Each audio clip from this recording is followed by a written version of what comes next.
Hi, my name is Angelo Exarchakos from Universal Distribution in Montreal and Vancouver. Now, Angelo, one of the toughest things for a new hobby shop owner is figuring out insurance. How much do they insure? How much coverage do they get?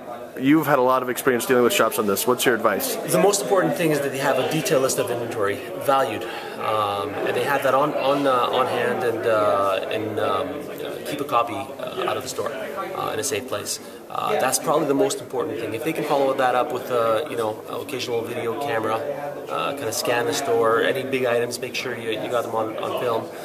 That's if they take scans, that helps as well. Scans are great, but the only thing you got to make sure that you show that it was in your shop. Gotcha. You can pull a scan from anywhere. You can pull it off the computer. So having a camera, just kind of you can do it on your phone, just with the date. That gives you a point of reference. So the most important thing if you're making a claim with any insurance company is that you can prove your loss.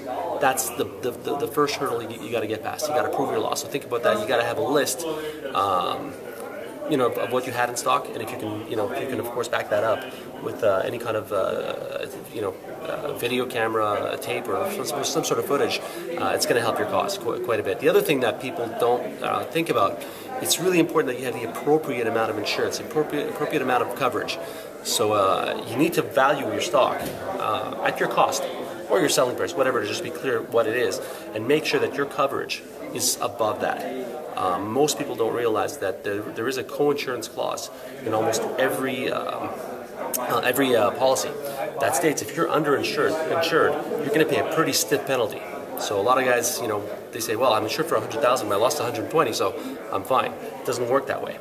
You actually get heavily penalized for being underinsured. So you got to make sure that show a little bit of priority to your insurance policy. It's really important. It doesn't seem that way. It's one of those things that's very important but not urgent. So you can just kind of leave it on the side, and God forbid when you do need it, you need to be able to rely on that policy to keep you in business. So sit down with your broker if you deal with an insurance broker, and be really clear. Write the questions down.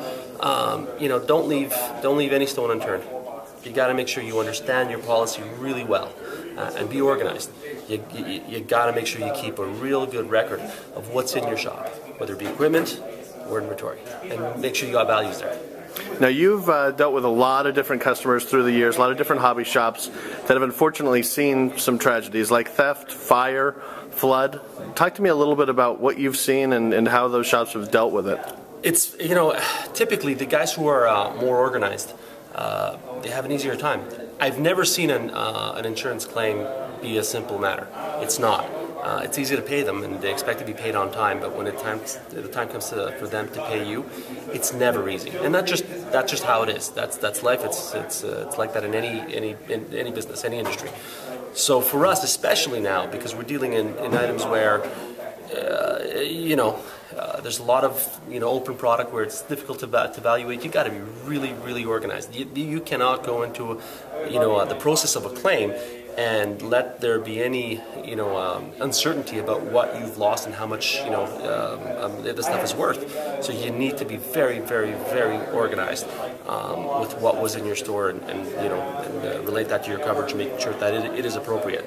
So make sure you have if you're invoicing on a computer, make sure you got backups. That's if you go through a fire or a flood and you lose that data, you should have backups where your inventory, if it's computerized, is there. These are simple things right now. You can do online backups, automate those that they're even offline. You save it on the cloud. Again, like I said earlier, you can videotape the stuff. Once a month even. But keep a detailed list of everything that's there. It's important for them to make sure they hit the high-end pieces, of course. It's critical. Always start with filming your most expensive part of your stock, and work your way down to the less important stuff. Obviously, if you're going to lose 1 or 2 or 3 pieces, make sure that if they're the most expensive ones, you want to make sure that you're covered on that stuff. Now, Angela, I know you at Universal do a lot to help to shops that are getting started. How do they reach you again if they need you or have any questions? Well, right to our website, www.universaldist.com. Perfect. Thanks, Angela. Thank you.